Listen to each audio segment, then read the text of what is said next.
बाबा मेहर बाबा, मेहर बाबा मेहर बाबा, मेहर बाबा मेहर बाबा, मेहर बाबा मेहर बाबा, मेहर बाबा मेहर बाबा, मेहर बाबा मेहर बाबा. బాబా చెప్పినటువంటి నిబంధనల్లో ఇది ఇంకొకటి.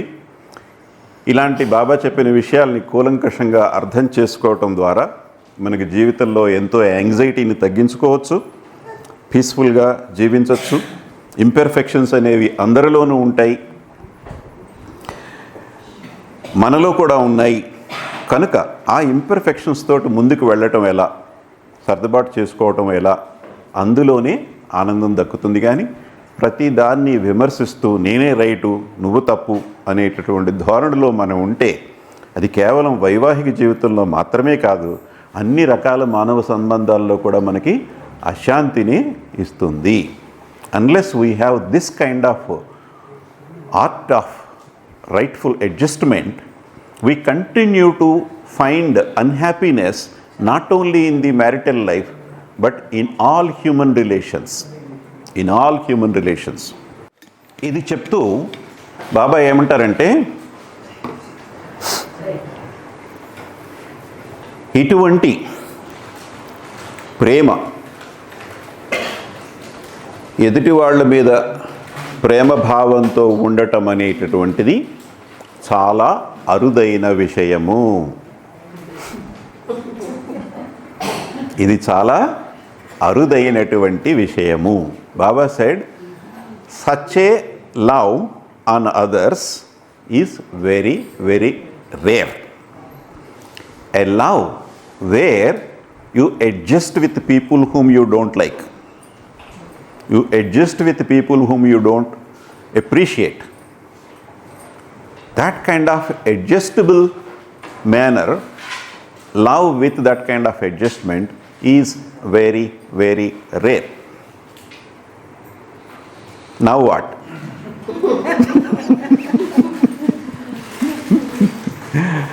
అటువంటి సర్దుబాటు చేసుకునేటటువంటి తత్వం, ఎదుటి వాళ్ళ యందు ప్రేమ అనేటటువంటిది బహు అరుదుగా ఉంటుందని బాబా చెప్తున్నారు. సో అటువంటి స్వభావం మనలో పెంపొందించుకుని జీవితాన్ని ఎల్లకాలము సంతోషంగా జీవించాలి అంటే మనం కొన్ని తీవ్రమైనటువంటి నిర్ణయాలు తీసుకోవలసి ఉంది. దృఢమైనటువంటి సంకల్పాన్ని ఏర్పరచుకోవలసి ఉంది. ఏమిటా దృఢమైనటువంటి సంకల్పము అంటే,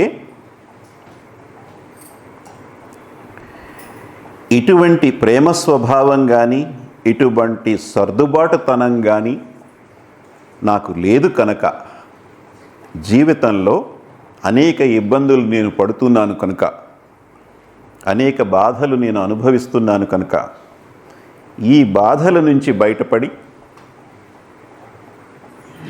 సంతోషంగా జీవించాలి అంటే నాలో మార్పు రావాలి.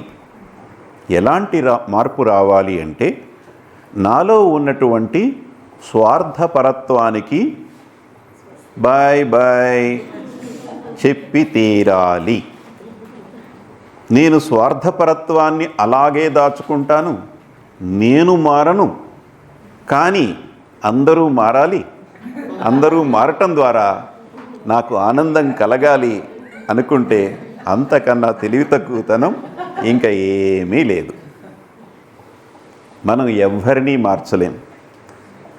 మనం ఏమైనా మార్చగలిగితే మనల్ని మాత్రమే. అది కూడా కష్టం, అది కూడా కష్టం. So Baba said, since this kind of love with adjustment, rightful adjustment is very very rare. If we want to develop that art in us, we have to make a serious transformation in us with a bold decision. It's like making a U-turn, 180 degrees U-turn. No, I'm going in the wrong direction, let me change. 180 degrees completely. Not just making a small adjustments, no. Complete 180 degrees U-turn we have to do. For that Baba says, get rid of the selfishness. Then only we can develop that art. Then only we can experience that love. Then only we can live happily with all human relations, in all circumstances. Now in this context, I would like to read out a sentence given by Baba so that I am not going to alter this. One who wants to experience pure love must have an intense longing for it. That's the first condition. Further Baba says, and boldly decide to shed limited self and get rid of it once and for all. All across Baba literature, Baba is talking about a transformation only. You're not happy, you need to transform. But all the time, Baba encouraged a natural transformation, a slow transformation. He even cautioned sudden spirituality is dangerous. Just because you learned something out of this discourse, don't make a serious vow saying that from now onwards I'm not going to be selfish. From this moment onwards I'm going to be selfless. Don't make those kind of serious decisions. Such kind of sudden spirituality is dangerous. Baba cautioned all across Baba literature. But strangely, only in this literature, Baba says, you need to get rid of your selfishness and then get rid of it once for all. Not gradually 3%, 5%, 11% doesn't work. If you want to live happily, if you want to experience the pure love, unadulterated love, you have to get rid of the selfishness. No other go. So ఈ సందర్భంలో బాబా ఏం చెప్తున్నారంటే, శుద్ధమైనటువంటి ప్రేమని జీవితంలో ఆస్వాదించాలంటే, తద్వారా జీవితంలో ఆనందాన్ని పొందాలి అంటే, మనలో ఉన్నటువంటి స్వార్థపరత్వాన్ని ముందు ఈ శుద్ధమైనటువంటి ప్రేమని ఆస్వాదించాలి అనేటటువంటి విపరీతమైనటువంటి కోరిక ఉండాలి మనకి. ఈ మనలో ఉన్నటువంటి ప్రేమ శుద్ధమైనటువంటిది కాదు, ఇది కోరికల యొక్క మాలిన్యము వల్ల శుద్ధముగా లేదు ఇది. అందుచేత శుద్ధమైన ప్రేమని ఎక్స్పీరియన్స్ చేయాలి అంటే మనలో ఉన్నటువంటి స్వార్థపరత్వాన్ని once for all get rid of it అని చెప్పారంటే ఒక్కసారిగా దాన్ని వదిలిపెట్టాల్సిందే. ఈ విషయంలో ఒక దృఢమైనటువంటి సంకల్పాన్ని చేసుకొని తీరవలసిందే. ఇదేదో దీన్ని నెమ్మదిగా బతిమాలితే నెమ్మదిగా పోయేటటువంటిది కాదు ఈ మాలిన్యం. అంచేత చాలా సీరియస్ డెసిషన్ తీసుకోవాలి అని చెప్పారు.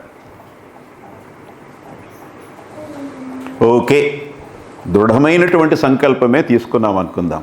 అవతార పురుషుడు చెప్పాడు, ఆయన చెప్పిన తర్వాత ఇంకా మళ్ళీ దానికి తిరిగే ఉంది, మనం ఆలోచించేదేముంది, ఇదంతా బాగానే ఉంది కదా అని చెప్పి దృఢమైనటువంటి సంకల్పమే చేసుకున్నాము అని అనుకుందాం. ఊరికే మాట వరుస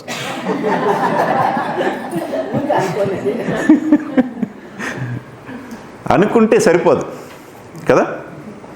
కేవలం ఇమోషనల్గా ఫీల్ అయ్యి ఏదో ఒక సీరియస్ డెసిషన్ తీసేసుకుని ఈ రోజు నుంచి నేను స్వార్థపరత్వం ప్రదర్శించను, నిస్వార్థంగా జీవిస్తాను అని ఇమోషనల్గా ఫీల్ అయిపోయి ఒక డెసిషన్ తీసుకున్నంత మాత్రాన్ని ఏమీ సరిపోదు.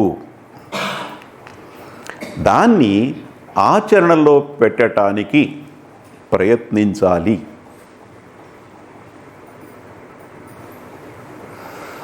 ఎటువంటి ప్రయత్నం చేయాలి అంటే హృదయపూర్వకమైనటువంటి ప్రయత్నం చేయాలి అని చెప్పారు బాబా.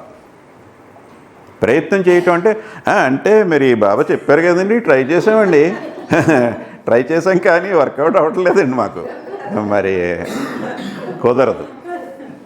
హృదయపూర్వకమైనటువంటి ప్రయత్నం చేయాలి. పూర్తిగా దాని యందు మనసు పెట్టి ఏమైనప్పటికీ కూడా ఈ మార్పుని, నాలో ఈ మార్పుని నేను సాధించి తీరాలి అనేటటువంటి తీవ్రమైన తపనతోటి హృదయపూర్వకంగా ప్రయత్నించాలి.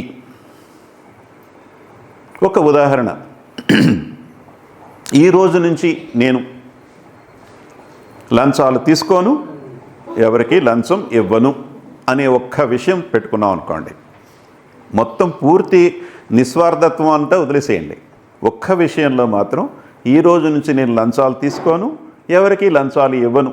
లంచాలు ఇవ్వాల్సి వస్తే ఆ పనన్నా మానుకుంటాను, కానీ నేను మాత్రం లంచం ఇవ్వను అనేటటువంటి విషయం ఉందనుకుందాం. సడన్గా పెళ్లి కుదిరిందని చెప్పి పినిగారు మీరు వచ్చి తీరాల్సిందే అని మనకు ఫోన్ వచ్చింది. అమ్మాయిని మీరే పెళ్లి కూతురుని చేయాలి, ఎల్లుండే పెళ్ళి, మీరు రాకపోతే ఎలాగా అని అడుగు. మరి మనకు రిజర్వేషన్ లేదు, ఎక్కేసాం రిజర్వేషన్ కంపార్ట్మెంట్ కదా. ఏం చేస్తాం మనం? టీసీ చేతిలో 100, 150 పెట్టేస్తాం. పని అయిపోవడం కావాలి మనకి. అది కరెక్టా? అది ఏం చేయాలి ఆ సందర్భంలో? మనకి వేరే ఆప్షన్స్ ఏమున్నాయి? జనరల్ కంపార్ట్మెంట్, అందులో చోటు ఉన్నా లేకపోయినా కిక్కిరుసుకున్నా కానీ జనరల్ కంపార్ట్మెంట్ ఎక్కి తీరాల్సిందే. ఇంకా వేరే ఆప్షన్స్ ఏమున్నాయి?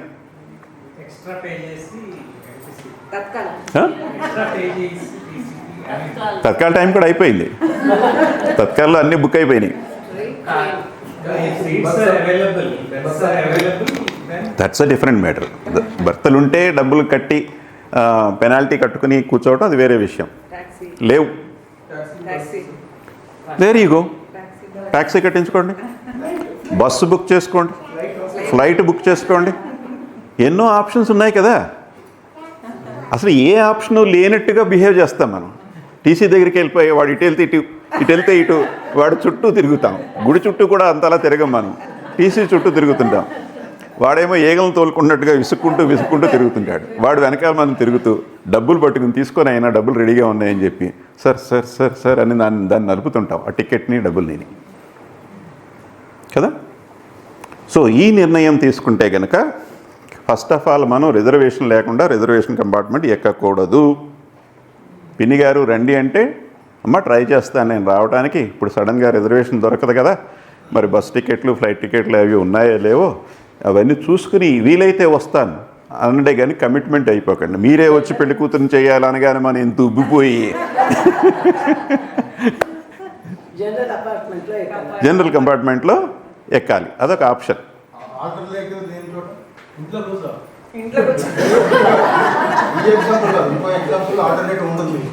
Very good question. ఇప్పుడు ఈ ఎగ్జాంపుల్లో ఆల్టర్నేటివ్స్ ఉన్నాయి. కొన్ని ఎక్స్పెన్సివ్ కావచ్చు, ఆల్టర్నేటివ్స్ ఎక్స్పెన్సివ్ కావచ్చు. ఇప్పుడు ఫ్లైట్కి వెళ్ళమంటే ఇప్పుడు డబ్బులు అవుతాయి కదా. 300లో రైలు టికెట్ అయితే ఫ్లైట్ 3000, 5000 అవుతుంది అది కదా. సో ఆప్షన్స్ ఉన్నాయి కానీ అవి ఎక్స్పెన్సివ్ ఆప్షన్స్. ఆయన అనేది ఏంటంటే అసలు వేరే ఆప్షన్స్ లేకపోతే ఏం చేయాలి అనేది. What is your answer? I will put it to you.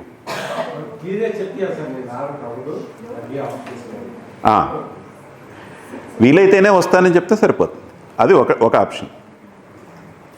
Anything that you can think of? Huh? Yes. So వేరే ఆప్షన్స్ ఏమీ లేకపోతే ఆ పని మానుకోవటమే. అది ఎలాంటిదైనా సరే.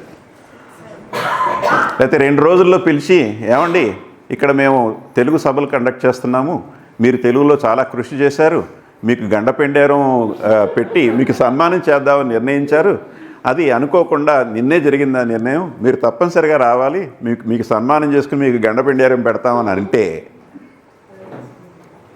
నాకు వీలైతే వస్తాను అని చెప్పాలి ముందు. అప్పుడు మనం ఉన్న ఆప్షన్స్ అన్నీ ట్రై చేస్తాం. ఇప్పుడు ఆయన అన్నట్టు మనకి ఎక్కడా బస్సులో టికెట్లు లేవు, ఫ్లైట్లు బుక్ అయిపోయినాయి, అన్నీ బుక్ అయిపోయినాయి. వాళ్ళకి ఫోన్ చేసి అయ్యా మీరు పిలిచినందుకు చాలా సంతోషం, మీకు మీ ఆలోచన కలిగినందుకే నాకు ఆనందంగా ఉంది, కానీ నాకు రావడానికి అవకాశం లేదు, నేను రాలేకపోతున్నాను, నన్ను క్షమించండి, దండం పెట్టేస్తే అయిపోతుంది. ఎగ్జాక్ట్లీ ఆ థాటే బాబా క్రియేట్ చేస్తున్నారు ఇక్కడ మనకి. That's exactly what Baba is doing. So it is not enough to have a bold decision. You might feel emotional. Oh, Baba said Baba is the highest of the high. He suggested to live, experience the pure love. We have to get rid of the selfishness. That's the formula Baba gave. That's the condition Baba gave. Okay? And let us practice that from now on. Okay, you made a very bold decision emotionally, fine, but that's not enough. We need to try to implement that one. And Baba says, this effort has to be a sincere effort, not just an effort with a half-heartedness. It has to be a sincere effort with a 100% focus, with a 100% intention. We have to practice that one. Now here, if we take the train reservation as an example, suddenly we have to go to some other place to attend a most important event. May it be a marriage, may it be something else. Exams. Right? Something like exams. Exams, it may be exams. Suddenly they announced the date, right?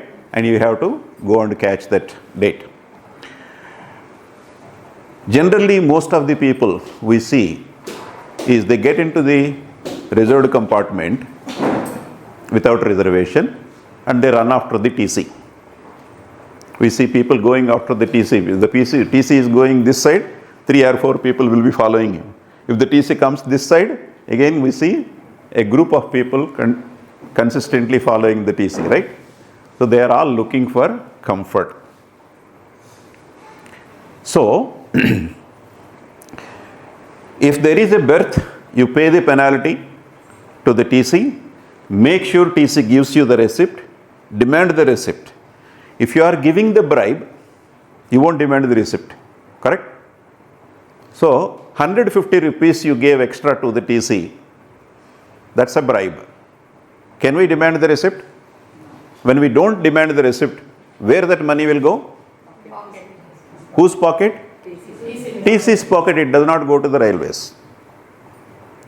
So, both TC and we are cheating the Indian Railways. So, we have to ask for, sir, if there is any berth. Suddenly I had to start for so and so reason. So, kindly look for a berth. I am ready to pay the penalty, whatever it may be. The ticket may be 200.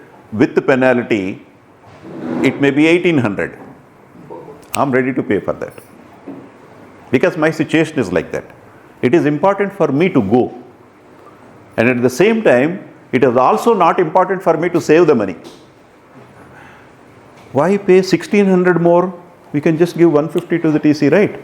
That's the easiest way. We can save a lot of money.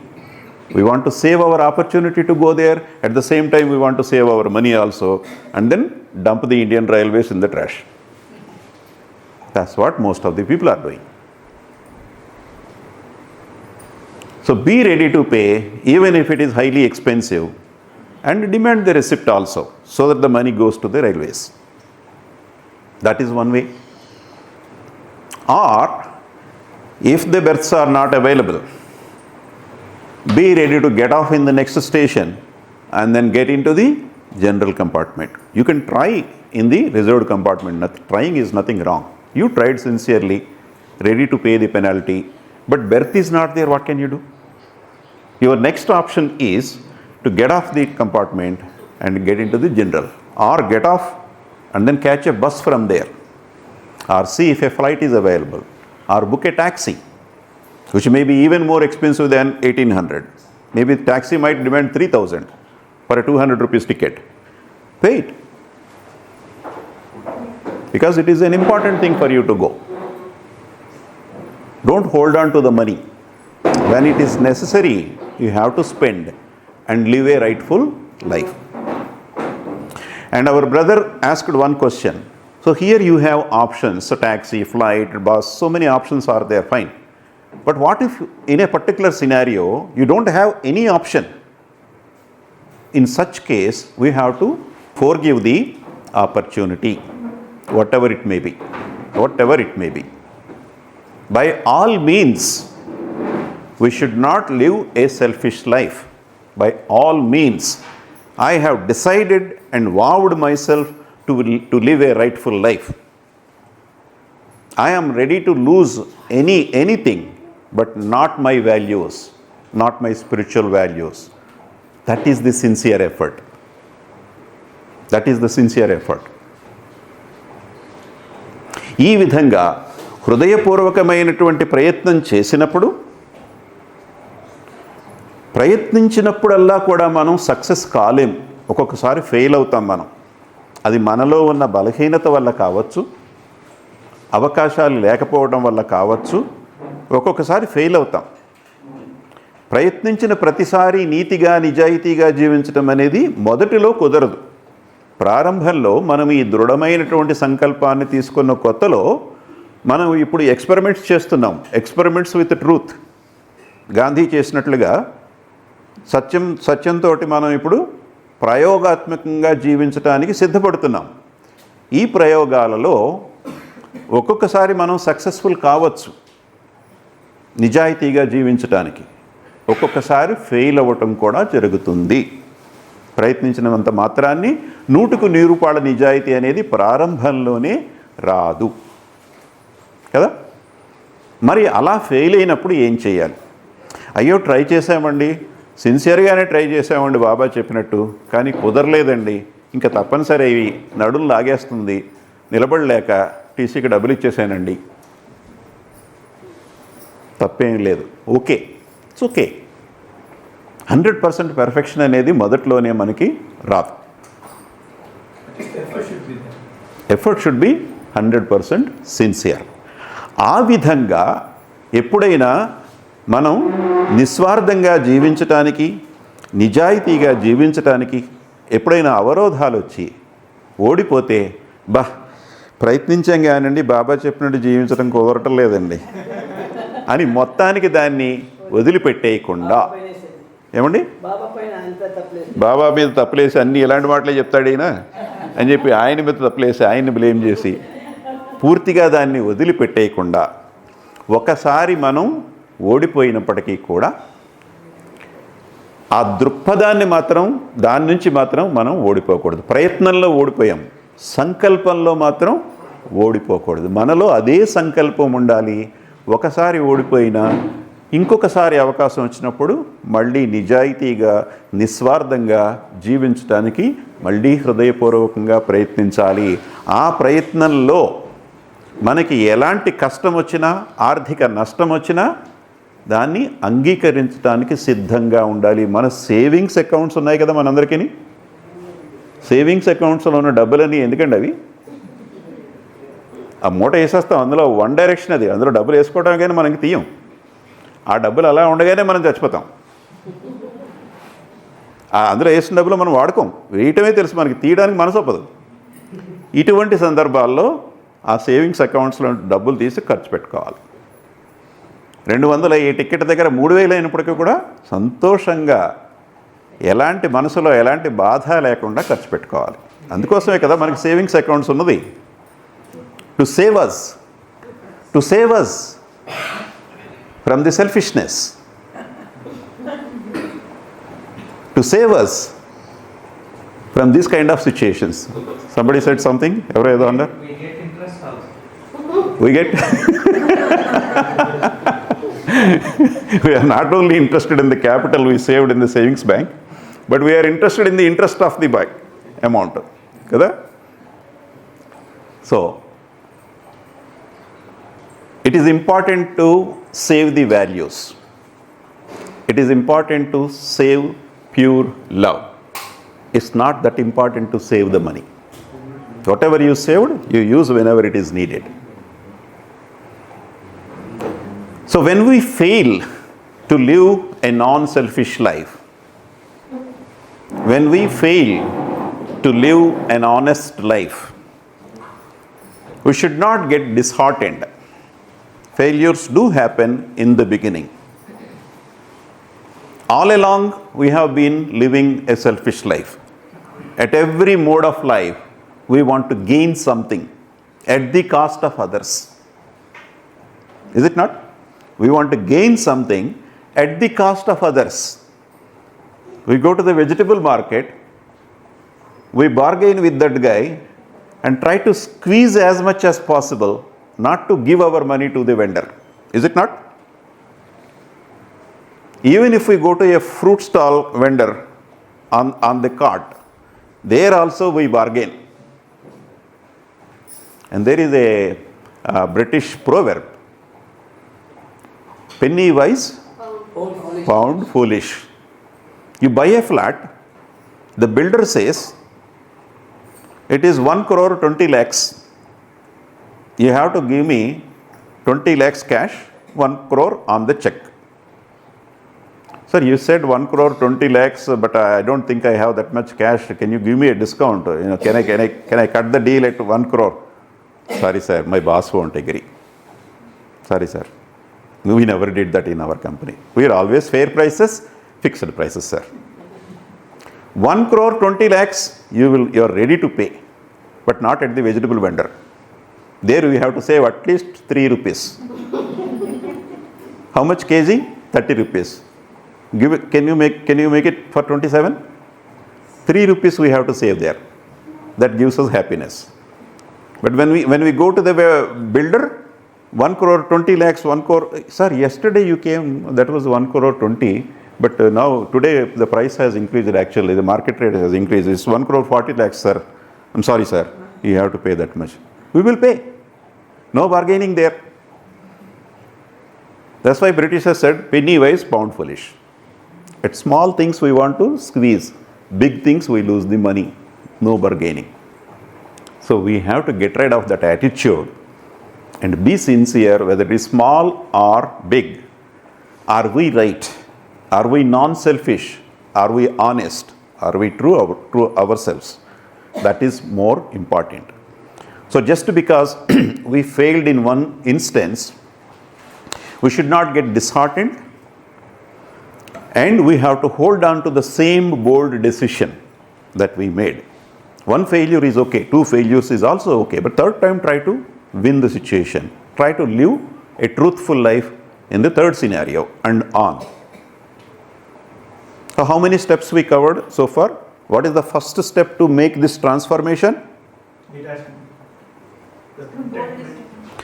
See, we are talking about, Baba is talking about a transformation, a huge transformation, a 180 degrees transformation. Selfish life to non-selfish life. That is the transformation happening here. In order for that to happen, what is the very first step? Decision. What kind of decision is that? Bold decision. It has to be bold, not a weak decision. Bold decision is the first. Be careful, watch these points, you might get it in the quiz. Right? That's the first step. And what's the next step? Sincere effort. Very good. That's the second step. And what are all these steps for? These steps are to bring the desired transformation to live a non-selfish life. Knowingly or unknowingly, we have been living a selfish life which is giving suffering. Now we want to enjoy the happiness in the life. So we want to get to the other side of the wall. For that, 2 steps we discussed so far. Follow these steps carefully. తెలుసో తెలియకో స్వార్థపూరితమైనటువంటి జీవనాన్ని గడుపుతున్నాం మనం. బాబా ప్రవచనాల ద్వారా, బాబా సందేశాల ద్వారా మనం తెలుసుకున్నాం. మనం చేస్తున్నటువంటి తప్పుల్ని మనం తెలుసుకుని బాబా సూచించినటువంటి మార్పు ఏంటంటే, శుద్ధమైనటువంటి ప్రేమని ఆస్వాదించాలంటే నిస్వార్థంగా జీవించి తీరాలి. That is a big transformation. మార్పు మనలో రావాల్సింది.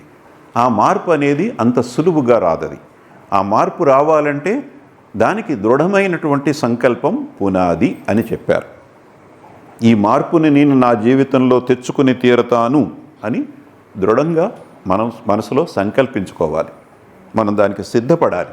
అందులో ఇబ్బందులు ఉంటాయి, అందులో ఖర్చు ఉంటుంది. 200 టికెట్లకి 3000 పెట్టాలి ఒక్కొక్కసారి. వాటన్నిటికీ మనం సిద్ధపడి ఉండాలి. అది మొదటి స్టెప్. తర్వాత ఆ విధంగా జీవించటానికి హృదయపూర్వకంగా ప్రయత్నించాలి. అలా ప్రయత్నించినప్పుడు కొన్నిసార్లు సక్సెస్ అవుతాం, కొన్నిసార్లు ఫెయిల్ అవుతాం. మనకి పూర్వ జీవితంలో ఉన్నటువంటి బలహీనతల వల్ల, ఈ డబ్బు మీద ఆశ వల్ల, అవి 200 టికెట్కి 1800, టీసీకి 150 ఇచ్చేయండి, ఎందుకండి అనవసరంగా డబ్బులు పాడు చేస్తారు, ఉంటే పిల్లలకు ఉంటాయి కదా, వాళ్ళు నెత్తి మీద పెడతారు రాయి. ఓకే, సో ఇలాగా మన పూర్వ వాసనలు మళ్ళీ మేల్కొని ఫెయిల్ అవుతుంటాం అప్పుడప్పుడు, విచ్ ఇస్ ఓకే. కానీ మళ్ళీ మనం తిరిగి ప్రయత్నిస్తూ ఉండాలి. అలాగా పట్టు వదలని విక్రమార్కుల్లాగా, వేతాళుని భుజాన్ని వేసుకుని పట్టు వదలని విక్రమార్కుల్లాగా 1-2 సార్లు మనం ఫెయిల్ అయినప్పటికీ కూడా తరచూ ప్రయత్నిస్తూ ఉండాలి. ఇది 3వ పాయింట్, 3వ స్టెప్. దీన్ని సూక్ష్మంగా చెప్పుకోవాలంటే పట్టు వదలని, పట్టు సడలింపు లేనటువంటి ప్రయత్నం. పట్టుదల ఒక మాటలో చెప్పుకోవాలంటే దేని యందు పట్టుదల? మన దృఢమైనటువంటి సంకల్పం యందు పట్టుదల ఉండాలి. ఆ పట్టు విడవకూడదు. ఓకేనా? ఆ పట్టు విడవకుండా ఉండాలి. 1-2 సార్లు ఫెయిల్ అయినప్పటికీ కూడా తిరిగి ప్రయత్నించటాన్ని పట్టుదల అంటారు. అది 3వ point. When we fail in our sincere efforts to live a rightful life, to live a non-selfish life, instead of getting disheartened, instead of giving up the whole idea, you keep trying even if you fail. That is called perseverance. Many people give up when they fail. In the sports, you must have seen some clips that are highlighted in the news. At least I remember one clip where a Chinese lady participated in a Olympic running race. Unfortunately, she fell down in the middle of the race. Once you fall, you lost your medal, and that is a shame for the country. Country is not in the run for the medals. You are losing a medal. You are falling means your country is falling. That's a big deal, right? Generally, people feel the shame and then they slowly walk into the audience and get out of the track. But this lady with the wounded leg kept on running, and then she ran with the pain and suffering and completed the run. She knows that she is not going to get even a copper medal.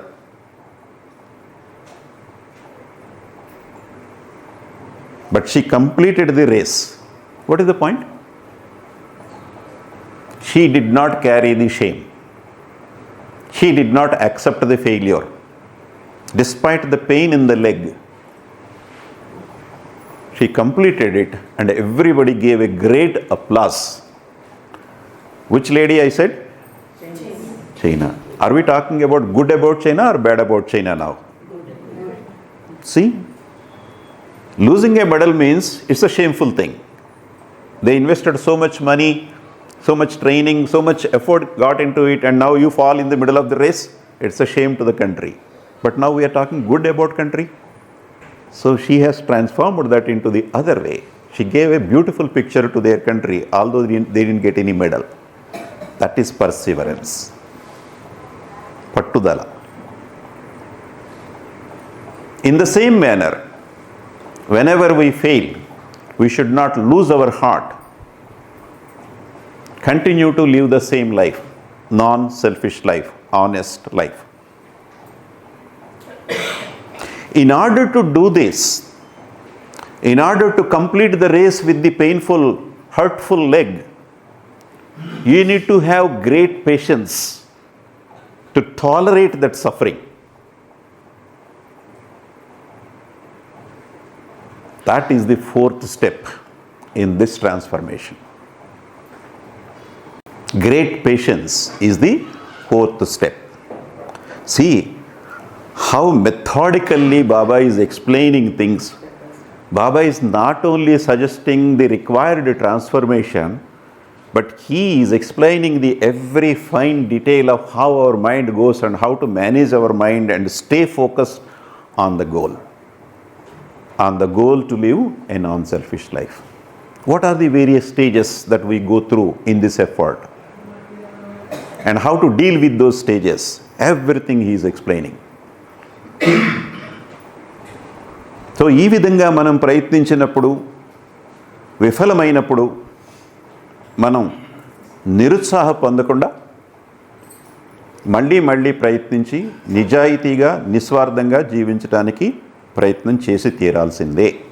అలా చేస్తేనే మనకి ఆ శుద్ధమైనటువంటి ప్రేమ యొక్క అనుభవం కలుగుతుంది.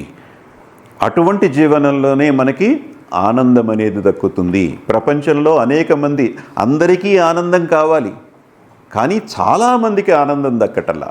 ఎప్పుడో ఒకరోజు వస్తుంది హ్యాపీ బర్త్డే అంటే, ఒకసారి వచ్చింది హ్యాపీ న్యూ ఇయర్ అంటే, రెండోసారి వచ్చింది, అంతే. మిగిలిన రోజులన్నీ మాడుమొహం వేసుకుని జీవిస్తూనే ఉంటాం. తెల్లారు లేచిన దగ్గర నుంచి ప్రతి వాళ్ళని తిట్టుకోవడమే, వస్తువులను కూడా తిట్టుకుంటూనే, విసుక్కుంటూనే జీవిస్తున్నాం అన్హ్యాపీగా కదా. అలా కాకుండా ప్రశాంతంగా ఆనందంగా జీవితం అంతా జీవించాలంటే, 84 లక్షల జన్మలు కూడా ఆనందంగా జీవించాలంటే ఇవి సూత్రాలు, ఇవి కిటుకులు. ఈ కిటుకు మనం ఆచరించటంలో వచ్చే ఇబ్బందులు కూడా బాబా తెలియచేస్తూ, ఈ విధంగా మనం ముందుకు వెళ్ళాలంటే ఒక ఉదాహరణ ఏమిటి అంటే, ఒలింపిక్స్లో ఒక చైనీస్ దేశస్తురాలు పాల్గొంది. ఎంతో ఆశతోటి తన దేశానికి మెడల్ సంపాదించి పెట్టాలనేటువంటి ఆశతోటి, అందరూ గోల్డ్ మెడల్ మీదే కదా దృష్టి ఉంటుంది. పొరపాటున రాకపోతే సిల్వర్ వస్తుందేమో, కానీ అందరికీ గోల్డ్ మెడలే కావాలి.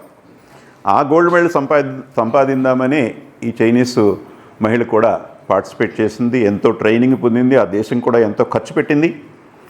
కానీ దురదృష్టవశాత్తు కాలు మడతపడి రన్నింగ్ రేస్లో పడిపోయింది. మధ్యలో పడిపోతే చాలామంది ఏం చేస్తారంటే, అయ్యో మన అవకాశం తప్పిపోయిందనమాట, మనకి మెడల్ వచ్చే దారి లేదనమాట, ఇంకా సరేలే అయిపోయింది, ఏదో అయిపోయిందని చెప్పి నెమ్మదిగా లేచి ఆడియన్స్లోకి వెళ్ళిపోతారు, బయటికి పోతారు. ఎక్కువ మంది చేసే పని ఇది. కానీ ఈ మహిళ అలా చేయలేదు.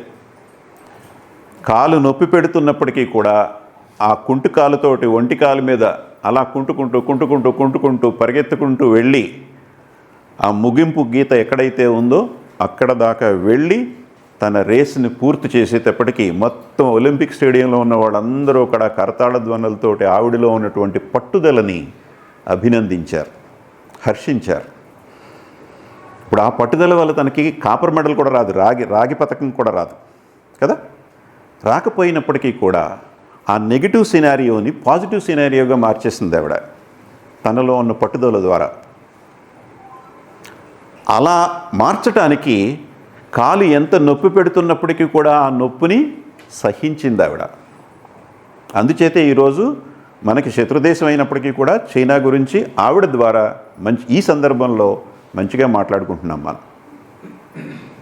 అలాగే జీవితంలో ఇబ్బందులు అనేటటువంటివి వస్తాయి, వచ్చినప్పటికీ కూడా ఆ పట్టుదలని మనం వీడకుండా ముందుకు వెళ్ళటానికి ఆలోచించాలి. కానీ ఒక్కసారి ఫెయిల్ అయిపోగానే ఇదేదో మన వల్ల కావట్లేదని వదిలేయకూడదని బాబా తెలియజేస్తున్నారు. అలా వదిలేయకుండా అలా కుంటికాలతో ముందుకు వెళ్ళాలి అంటే ఆ కుంటికాలతో వచ్చే బాధ అనుభవించటానికి, దాన్ని సహించటానికి మనకి ఎంతో సహనం అవసరము. ఇది 4వ పాయింట్ బాబా చెప్పేది. గొప్ప సహనం ఉన్నప్పుడే ఈ మార్పు అనేటటువంటి స్వార్థ జీవనం నుంచి నిస్వార్థ జీవనం వైపుకు మళ్ళాలి అంటే, శుద్ధమైన ప్రేమని అనుభవించాలి అంటే, ఆనందంగా జీవించాలంటే టర్మ్స్ అండ్ కండిషన్స్ అప్లై.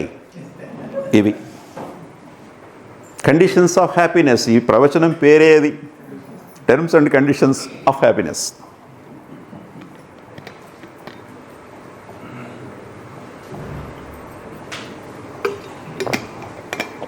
ఇప్పుడు ఒక్కసారి ఎన్ని స్టెప్స్ ఉన్నాయి ఈ మార్పులో? 4. మొదటిది ఏంటి చెప్పండి, తెలుగులో చెప్పండి. దృఢ సంకల్పం. Very good. రెండవది Telugu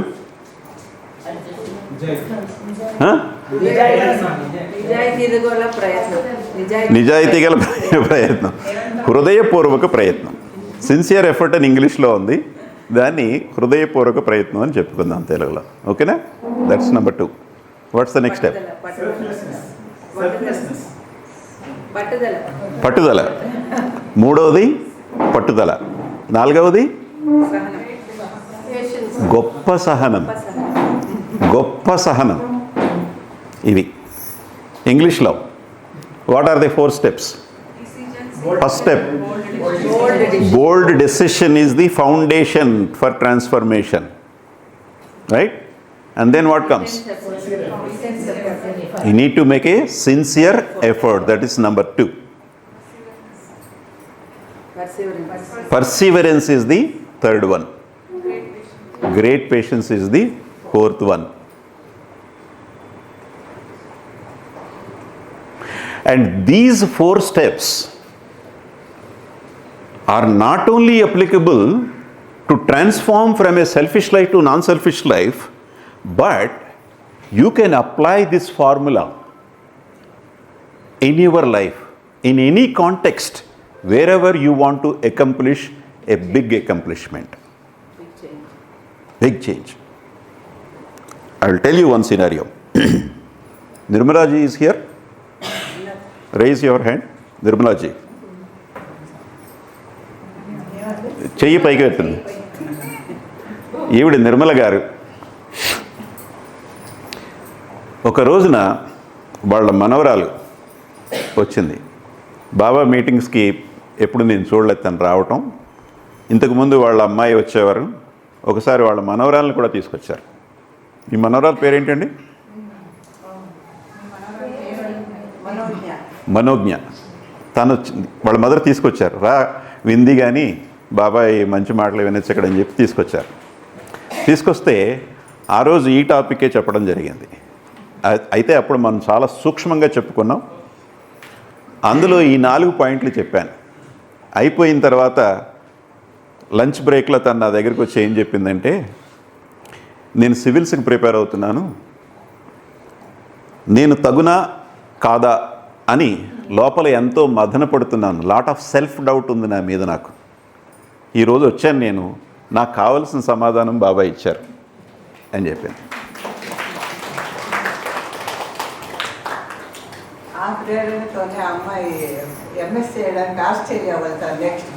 There you go. Baba's encouragement. Baba's encouragement. Baba's formulas. Baba's steps. Everything is given by Baba. She came only once. And then she got what she wanted. Timely intervention by Baba. Timely intervention. She had lot of self-doubt whether she would succeed in the civils or not. And she got this formula. She was so happy, excited, empowered, happy, thrilled, left. So this formula, a 4-step formula, we can apply wherever we want to accomplish something, whether it is in academics, whether it is in job or business or anything you want to achieve in your life. This formula you can apply elsewhere also, not only to transform from selfish life to non-selfish life.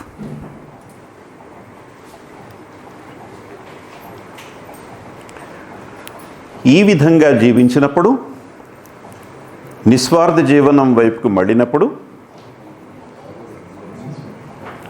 మనం కోరికల ద్వారా తెచ్చుకున్నటువంటి సమస్యలన్నీ మటుమాయమైపోవడమే కాకుండా, ఈ ప్రేమపూరితమైనటువంటి జీవనంలో సమస్యలు అనేటటువంటివే ఉండవు అని చెప్పారు బాబా. మనకి అనేక సమస్యలు కోరికల వల్ల వస్తుంటాయి. మనకి అనేక కోరికలు మనస్సులో ఉండటం వల్ల జీవితంలో ఇంచుమించు ప్రతి అనుభవం కూడా మనకి ఒక సమస్యగా కనిపిస్తుంది. టీవీ పనిచేయటం లేదంటే అదొక పెద్ద ప్రాబ్లం. అది పనిచేసే వరకు కూడా మనకి దాన్ని తిట్టుకుంటూ ఉంటాం. రిమోట్ తోటి దాన్ని అటిపిసికి ఇటిపిసికి రకరకాల ప్రయత్నాలు చేసి పనిచేయట్లేదు ఇది అని చెప్పి దాన్ని తిట్టుకుంటాం. ఎందుకని అది పని చేయాలి, అది పని చేయకుండా ఉండకూడదు అనే కోరిక మనలో ఉంది కనుక కదా. ఆ కోరిక వల్లే మనం దాన్ని తిట్టుకుంటున్నాం. మనకి ఈ కోరికే లేకపోతే మన బిహేవియర్ ఎలా ఉంటుంది? ఎందుకు పని చేయటం లేదో తెలుసుకుందాం, ఎక్స్ప్లోర్ చేద్దాం, రకరకాలుగా ప్రయత్నిద్దాం, రీస్టార్ట్ చేద్దాం. ఈ ఆప్షన్స్ అన్నీ మనసులోకి వస్తాయి. కోరికలు ఉన్నప్పుడు ఇవేమి ఆప్షన్స్ మనసులోకి రావు, తిట్టుకోవడం ఒకటే వస్తుంది. అందుచేత ఇటువంటి జీవన విధానంలో మనలో ఉన్నటువంటి మాలిన్యం క్రమంగా తగ్గి శుద్ధమైనటువంటి ప్రేమని అనుభవించటం జరుగుతుంది. దీని కారణంగా జీవితంలో బయట ఎన్ని మార్పులు జరుగుతున్నప్పటికీ కూడా మనం స్థిరమైనటువంటి మనసుతో నిత్యం జీవితాంతం హాయిగా సంతోషంగా జీవించవచ్చు అనేది బాబా తెలియజేస్తున్నారు. అయితే ఈ విధంగా కలిగేటటువంటి సంతోషం ఎంత అంటే, ఇప్పుడు ఇందాక మనం చెప్పుకున్నాం కదా, డిటాచ్మెంట్ ద్వారా 0% అని చెప్పుకున్నాం కదా, ఇప్పుడు 0% నుంచి పైకి వెళ్తున్నాం. ఆర్ట్ ఆఫ్ రైట్ఫుల్ అడ్జస్ట్మెంట్ ద్వారా సెల్ఫిష్ లైఫ్ నుంచి నాన్ సెల్ఫిష్ లైఫ్కు మారటం ద్వారా now we are making the positive progress. This may be 5% in the beginning, 10% later, 15% later, 50, 60, 70, right? In order to experience the infinite happiness, it's not just 70%, 90% or 100%, 200%, 1000%, infinite percent. In order to experience the infinite happiness, the solution is the God realization. Once a common man achieves the state of Godhood and realizes the Godhood that is already within that person experiences unlimited, infinite happiness. Until before you achieve that status, you will get the happiness, a sustained happiness, but it may be a 30% or 40% or 70%, whatever it is. Limited. It is pure in form, but limited in size. Unlimited happiness, like unlimited meals, unlimited buffet, that kind of happiness is possible through God realization. And Baba says, this kind of pure love, a life filled with pure love, a life free from selfishness, yields you way to God realization. And Baba says, life of love is worth living. Life of love is worth living. ఈ ప్రేమ ద్వారా మనలో ఉన్నటువంటి భగవత్ అనుభవాన్ని, భగవత్ స్థితిని అనుభవపూర్వకంగా మనం పొందటం అనేది జరుగుతుంది. ప్రతి మానవుడు కూడా ఆ స్థితిని పొంది తీరతాడు. అప్పుడు మన ఆనందానికి అవధులే ఉండవు. ఆ ఆనందం ఎటువంటిది అంటే, ఒకటి అవధులు లేనటువంటిది, ఒకరి మీద ఆధారపడినటువంటిది, free from all, everlasting. It will not diminish after some time. Everlasting and ever fresh. You will not get bored with that infinite happiness. If you give a chocolate, you get some happiness, right? But if you keep on giving chocolate, you get bored out of it. You are bored of that happiness. You want a different happiness, right? Whereas the happiness derived out of God realization is no boredom in it, ever fresh, everlasting and ever fresh. So that is the direction we have to live, so that we can live happily in this life until before we get the God realization. And of course, once we get that state, it is infinite happiness. But he has to start somewhere. Exactly. And when is that date?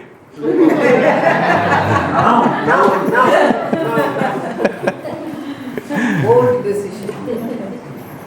So Baba ఏం చెప్తున్నారంటే, ఇటువంటి స్వార్థాన్ని విడిచి ప్రేమ జీవనంలోకి enter అయ్యి జీవించడం ద్వారా ఈ జీవితంలో ఈ క్షణం నుంచి మనం ఆనందాన్ని పొందవచ్చు.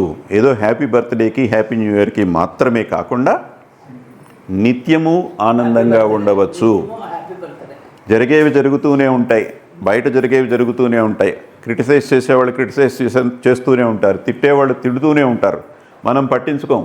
ఎందుకు అంటే వాళ్ళు ఎప్పుడూ మనల్ని పొగడాలి అనేటటువంటి కోరిక ఉంది మనకి ఇంతకాలం. వాళ్ళు తిట్టేటప్పుడు మనకు బాధ వస్తుంది. మనకు ఆ కోరిక లేదు. మీరు పొగిడినా పొగడపోయినా నేనేంటో నాకు తెలుసు. మీరు పొగడటం వల్ల నువ్వు కింగ్రా అనేటప్పటికల్లా నేను కింగ్ని అయిపోను. నేను కింగ్ని కాదు, నాకు తెలుసు. నువ్వు చవటరా అని అంటే అందులో నేను బాధపడాల్సింది ఏమీ లేదు. నేను చవటం కాదు, నాకు ఎంత చదువు ఉందో, నాకు ఎంత డబ్బు ఉందో, నాలో ఎంత మంచి ఉందో నాకు తెలుసు. సో అది నిజం కాదు, ఇది నిజం కాదు, నేనెందుకు పట్టించుకోవాలి? కానీ నేను కింగ్ని కాకపోయినప్పటికీ కూడా వాడు నన్ను కింగులాగానే ట్రీట్ చేయాలి అనే కోరిక మనకు మనసులో ఉంటే వాడు ఏమన్నప్పటికీ కూడా మనకు బాధ కలుగుతుంది. అంచేత ఎప్పుడైతే మనం కోరికల్ని వదిలేస్తామో బయట పరిస్థితులకి మనం చలించము, స్థిరమతితో జీవిస్తాము. మార్పు అనేటటువంటిది సహజము, ప్రకృతి సహజం. ప్రకృతి ఎప్పుడూ మారుతూనే ఉంటుంది. ఎప్పుడూ మారే ప్రకృతిని మనం పట్టుకుని వేలాడితే మన సంతోషం కూడా ఎప్పుడూ మారుతూనే ఉంటుంది. ఒక్కొక్కసారి ఉంటుంది, ఒక్కొక్కసారి మాయమైపోతుంది, ఒక్కొక్కసారి ఎక్కువ వస్తుంది, ఒక్కొక్కసారి తక్కువ వస్తుంది. ఇది సంక్షోభభరితమైనటువంటి జీవనం. అది అలా కాకుండా నిత్యము సంతోషంగా ఉండాలి అంటే ఇవి కిటుకులు.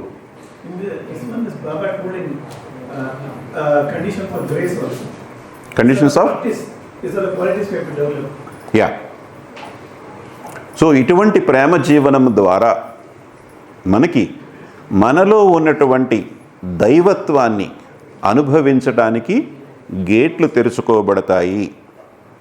ప్రేమ ద్వారా మనలో ఉన్నటువంటి భగవత్ స్వభావాన్ని అనుభవపూర్వకంగా మనం పొందటం అనేటటువంటిది జరుగుతుంది.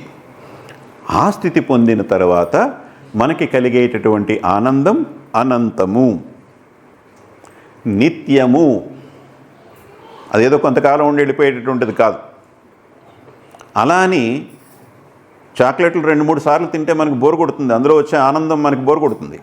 అలా బోరు కొట్టకుండా నిత్యము తాజాగా ఉండేటటువంటి ఆనందం, భగవద్ అనుభూతిలో కలిగేటటువంటి ఆనందం, అది జీవన గమ్యం. ప్రేమమయమైనటువంటి జీవనమే జీవనము అని చెప్పారు Baba. A life of love is worth living. ఈ తిట్టుకుంటూ కొట్టుకుంటూ విసుక్కుంటూ జీవించేటటువంటి జీవనం అది జీవనం కింద లెక్క కాదు. ఈ కోరికల వెంటపడి జీవించేటటువంటి జీవనం అది జీవనమే కాదు.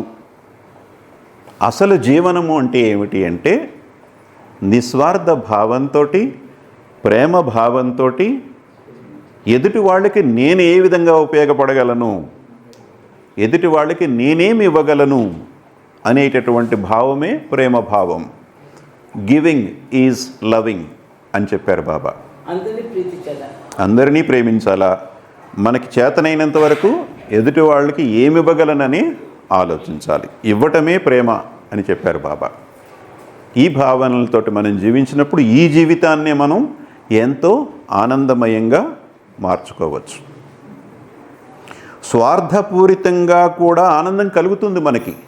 1800 టిక్కెట్టు టీసీకి ఇవ్వకుండా 200 టిక్కెట్ మీద ఒక 150 ఇచ్చి మొత్తం 350 ఖర్చు పెడితే 1800 మైనస్ 350 అంత ఆనందం దక్కుతుంది మనకి.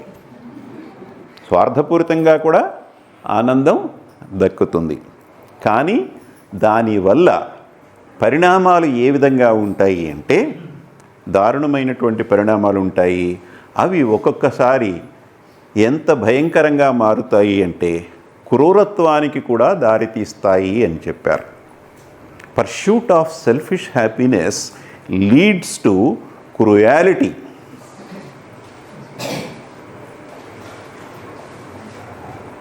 తల్లి ఆస్తి సమానంగా పంచలేదని చెప్పి చిన్న కొడుకు పీక పట్టుకుని పిసుకుని తల్లిని చంపేసిన సంఘటనలు మీరు వార్తల్లో చదివారా లేదా? కొడుకు తల్లిని చంపేసినటువంటి సంఘటనలు పీక పిసికి ఆవేశంలో ఆత్తరి ఆడికి ఎక్కువ రాస్తావా, నేను చిన్న కొడుకునైతే నాకు తక్కువ రాస్తావా అని చెప్పి ఇటువంటి క్రూరత్వానికి దారితీస్తుంది. స్వార్థపూరితమైనటువంటి ఆనందం, సెల్ఫిష్ మోడ్లో కూడా మనకు బోల్డ్ ఆనందం వస్తుంది. లంచం ఇవ్వటం ద్వారా ఆనందం వస్తుంది, లంచం పుచ్చుకోవడం ద్వారా కూడా ఆనందం వస్తుంది. అక్కడ కూడా ఆనందం ఉంది, కానీ దాని యొక్క పరిణామాలు ఎప్పుడూ కూడా చాలా దారుణంగా ఉంటాయి. అవి క్రూరత్వానికి కూడా దారితీస్తాయి అని చెప్పారు. Pursuit of selfishness leads to cruelty. అందుకని నిస్వార్థ జీవనంలోకి వచ్చి నిస్వార్థ జీవనంలో కలిగేటటువంటి స్వచ్ఛమైనటువంటి ఆనందాన్ని మనం ఆశించాలే కానీ స్వార్థపూరితమైనటువంటి జీవనంలో ఆనందం కాదు మనకు కావాల్సింది. జీవన వసంతాన్ని విషతుల్యం చేస్తుంటారు ఇలాంటి వాళ్ళు అని చెప్పారు Baba. People who pursue happiness through selfish modes poison the spring of life అని చెప్పారు. What is spring of life? జీవన వసంతం, వసంతకాలం ఎంతో శోభాయమానంగా అందంగా ఉంటుంది. అలాంటి అందమైనటువంటి జీవనాన్ని విషతుల్యం చేస్తారు వీళ్ళు అని చెప్పారు. మన ఇంటి చుట్టూ మురికి పేర్చుకుంటే ఏమవుతుంది? మనకు సుగంధం వస్తుందా ఇంట్లోకి? సో విషతుల్యం చేసినప్పుడు బాగానే ఉంటుంది. ఇంటి చుట్టూ విషతుల్యం చేసుకుంటే ఆ విషపూరితమైనటువంటి వాసనలే మనం కూడా పీల్చవలసి ఉంటుంది. ఇప్పటికేదో తాత్కాలికంగా ఆనందం వచ్చింది కదా, బాగుంది కదా, లంచం పుచ్చుకుంటే అనుకుంటే సరిపోదు, అక్కడతో అయిపోదు. దాని పర్యవసానం మనం కూడా అనుభవించవలసి ఉంటుంది. ఇది ఆనందానికి నిబంధనలు బాబా తెలియజేసినటువంటి. ఇవి మనం జీర్ణించుకొని రక్తంలోకి పోనిచ్చి ఆచరణలో పెట్టుకుని బాబా చెప్పిన 4 స్టెప్స్ని ఆచరిస్తూ ముందుకు వెళ్తే ఈ జీవితాన్నే హాయిగా జీవించవచ్చు. సమస్యలు అనేటటువంటివే ఉండవు. సమస్యలు కోరికల వల్లే ప్రతిదీ సమస్యగా కనిపిస్తుంది మనకి. ప్రశాంతంగా ఆనందంగా జీవించవచ్చు. అటువంటి జీవనం మనందరం జీవించాలని చెప్పే ఆయన ఈ రూపాన్ని తీసుకొని మన మధ్యకి రావటం, మనకింత చక్కటి విషయాలు అందచేయటం జరిగింది. One more time for Baba. Avatar Meher Baba की जय. मेहर बाबा मेहर बाबा मेहर बाबा मेहर बाबा मेहर बाबा मेहर बाबा मेहर बाबा मेहर बाबा मेहर बाबा मेहर बाबा मेहर बाबा मेहर मेहर बाबा